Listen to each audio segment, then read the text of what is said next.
What he just said will have Oiler fans believe again as post-game Connor McDavid gives his thoughts on the media's criticism of Evan Bouchard as the Oilers take this one 3-2 in overtime. I know for most of the country and for the fans inside Rogers Place, the Oilers Blackhawks game was, second nature to the Blue Jays game last night. Unfortunately, the Blue Jays could not get it done there.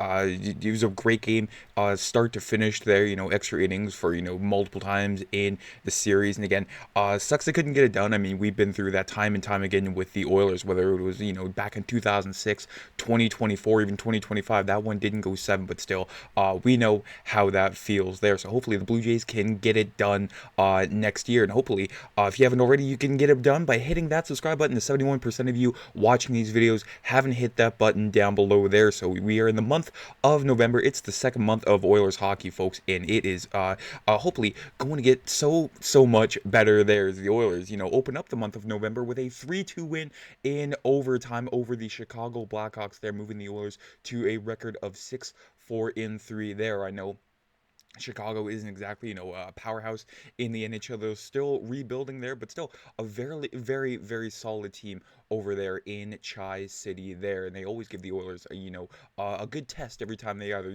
are in Chicago or in Edmonton in the first period. There no scoring, even though it could have been 2-0 Oilers there. Vasily Podkolzin not cashing in on a penalty shot there, and then Leon Draisaitl just so very close to scoring there. The puck, there was, zero point 0.1 seconds left on the clock there, and then the clock ran out before the puck crossed the line. Unfortunately, the Oilers in Blackhawks going into the first intermission tied at 0 there, but Leon Draisaitl, puck don't lie.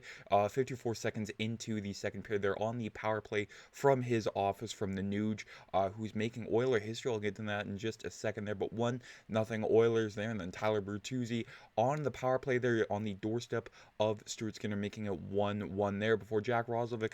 Again, it was a a matter of he said she said there, a mirrored goal there from Jack Roslovic, pretty much the same as the Tyler Bertuzzi goal. Net front. All Connor McDavid had to do was just find Roslovic in the back of the net. They're loving the way Jack Roslovic has been playing in that Oiler uniform. There is 2-1 Oilers heading into the second intermission, and then Andre Burakovsky gets it all tied up there 3 minutes and 19 seconds into the third period there. You're thinking overtime. Here we go again, and it might be, a mirror of the New York Ranger game there, but Evan Bouchard silencing his critics there, getting the overtime winner 2 minutes and 43 seconds into the extra frame there. Edmonton dominating Chicago all over that overtime period there, and it was a matter of, when, not if, these Oilers are going to get it done in overtime there, but with Evan Bouchard and all of his critics there, Connor McDavid telling the media, it's like, hey, back off of him for a second, will you? Isn't that just the most Boosh thing ever? He just stands in there like he does. You guys, the media can say what you want about him. We love him in there. We know when he's at his best. He's among the very best. We got his back no matter what is going on. His play can be better, but everyone's play can be better. But I'm really happy for him to get that big goal and quiet some people a little bit there. And, when it comes to Evan Bouchard, sort of multitasking there between the game and the crowd, not only watching the game on the ice there, but also on the big screen with the Blue Jays. It was definitely different. I think, most of it was about focusing on the game on the ice. Hard to do, and obviously there's another game on, and the fans are cheering, but we managed to do that and got the win out of it there. And, more often than not, they don't ask how, they just ask how many in the Oilers getting the win 3-2 in overtime. Evan Bouchard getting the first star of the night there, goal and an assist there. Bouch giveth, Bouch taketh away there.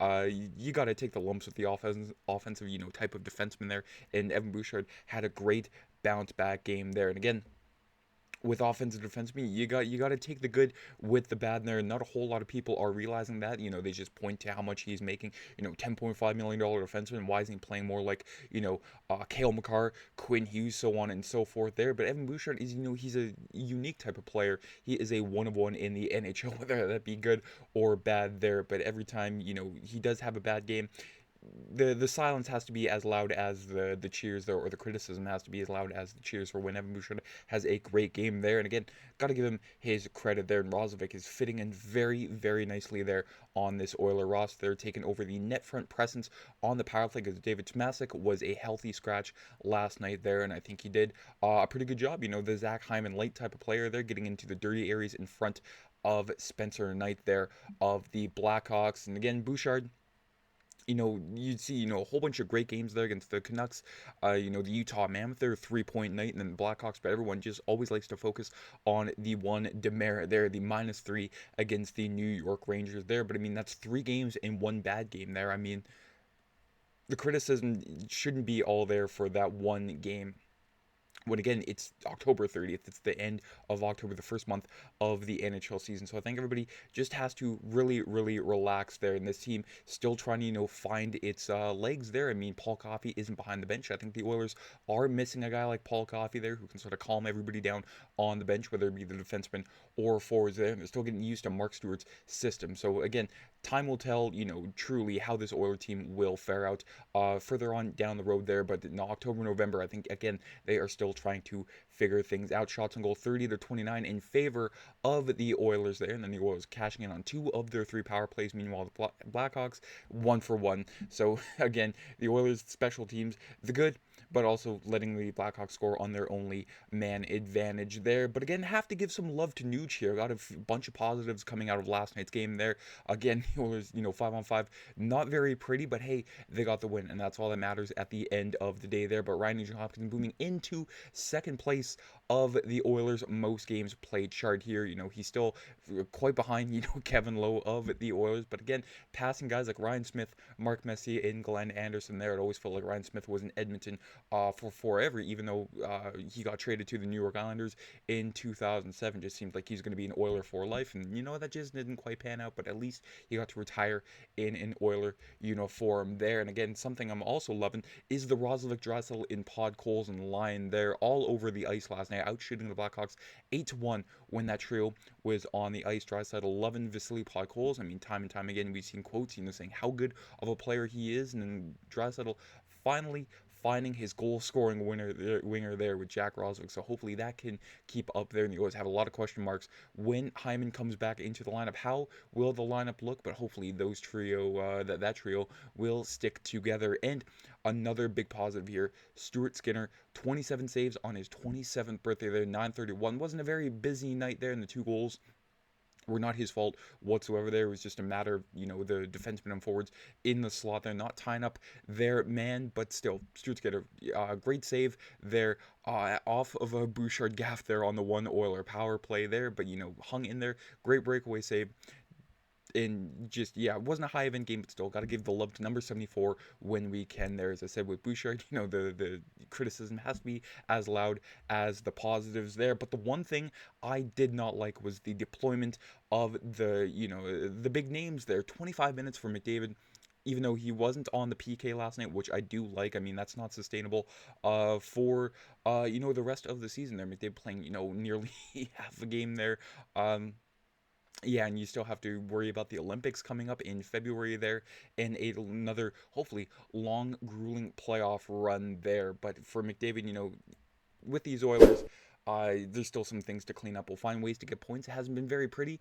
It's October hockey. It's a bit scrambly, a bit emotionless at times, which we've seen the Oilers, sort of go through the motions on the ice there, and we're trying to figure out what exactly is going wrong. But we got to find a way to bring some emotion to the game there. And now the Oilers will hopefully find that on the road as they take on the St. Louis Blues tomorrow night there. The Oilers get to take on Philip Broberg in Dylan Hollow. Yes, I'm never going to live that down there, but the Oilers heading on the road against the Blues in the Dallas Stars there before they're off for 3 days, and then they're back home to take on the Colorado Avalanche there. But again, it's going to be a big test in November when they're mostly out on the road. And one more thing before we head off for today's video, the Oilers, as I mentioned, have some question marks in the lineup there, and especially out of the lineup there. It's normally always, a rotation of who comes in and who comes out. But Troy Stecher, according to Elliot Friedman of 32 Thoughts on Sportsnet last night, saying, Stecher is the player the Oilers could look to find a soft landing in trade, and the team wants to do right by the player, as well as help themselves out, clearing some space, and also allowing guys like Alec Regula to find their place in the Oiler lineup there. So that's something we will have to take a look at as this, develops during the season there. But that is it during or for today's video. Let me know down in the comments what you thought about last night's game and the Blue Jays. I mean, how did you feel following that Blue Jays game last night? I mean, I was trying to focus two games at once there with the Oilers in the Blue Jays there, the highs in the lows last night. I mean, that's what sports is all about. But let me know down in the comments. If you haven't already, folks, make sure you hit that subscribe button down below. Take care. Have a great rest of your Sunday. I'm Matt.